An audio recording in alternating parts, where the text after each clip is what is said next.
Les partenariats qu'on a créés avec les entreprises pour la Gaubretière ont été issus de travail avec la collectivité. Donc ce sont principalement des entreprises qui travaillaient déjà avec la communauté de communes dans le cadre de la démarche écologie industrielle et territoriale. Donc l'association s'est rapprochée de ces entreprises-là, qui étaient déjà identifiées, pour créer des partenariats, pour écrire les grandes lignes de notre collaboration. Et puis ensuite, on s'est vu, on a cherché quels étaient les matériaux que eux jetaient et qui pouvaient nous servir dans notre activité. Et les matériaux pour lesquels on savait qu'on pouvait donner une deuxième vie.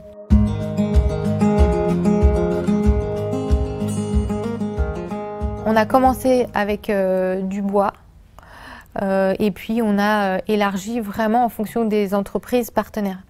Donc on a récupéré de l'isolant, on a récupéré du contreplaqué, on a récupéré des chutes de cuir. Voilà. On est vraiment comme on est au démarrage de l'activité, on teste, on expérimente, et ensuite on analyse, on prend du recul et on voit si ça fonctionne pas. Donc c'est tout l'intérêt d'avoir un partenariat fort avec les entreprises et qu'elles sachent dans quoi elles s'engagent et qu'elles sont prêtes à s'adapter à nos contraintes qui sont principalement la place de stockage. Nous, quand une entreprise nous appelle pour nous dire qu'ils ont 20 tonnes d'isolant par mois, par exemple, c'est sûr qu'on ne pourra pas répondre parce que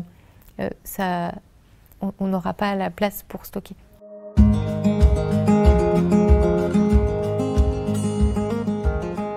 Oui, je pense qu'aujourd'hui, les entreprises ont conscience qu'elles jettent beaucoup, donc elles se questionnent en interne pour savoir si elles ne peuvent pas jeter moins, déjà, la première étape, faire moins de déchets.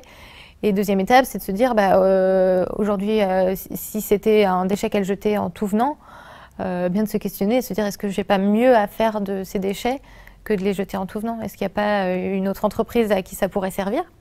Donc là, on rentre dans une boucle et les déchets des uns deviennent les ressources des autres. Ou si ça peut alimenter une recyclerie qui va travailler à soit transformer, soit vendre en l'état au grand public. Je pense que les entreprises ont aussi, elles ont conscience de ces enjeux-là et ont envie d'aller dans cette dynamique-là. Maintenant, après, il y a des enjeux économiques, il faut que ce soit quand même intéressant pour elles.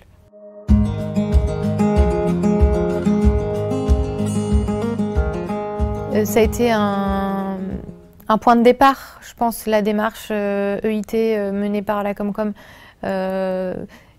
C'est sûr que s'il n'y avait pas eu cette impulsion-là, peut-être que le projet aurait vu le jour, mais peut-être dans 5 ans ou 10 ans.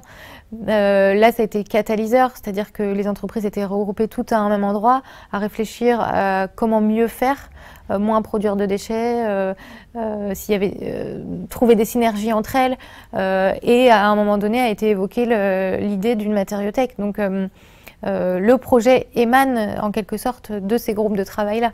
Donc la matériothèque, c'est un outil de l'EIT, de la Comcom. C'est un outil pour notre association parce que, encore une fois, grâce à ça, on mène à bien notre mission d'insertion socio-professionnelle des personnes éloignées de l'emploi. Et en même temps, on répond aux enjeux de réemploi, et pour le coup, là, réemploi des matériaux.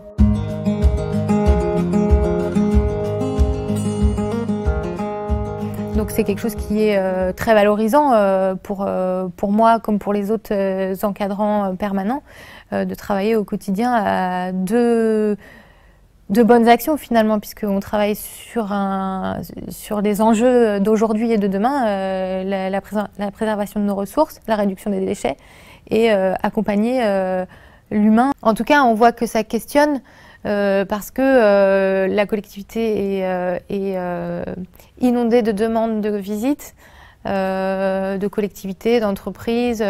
Vraiment, ça interroge et c'est du bon sens en fait. C'est juste du bon sens.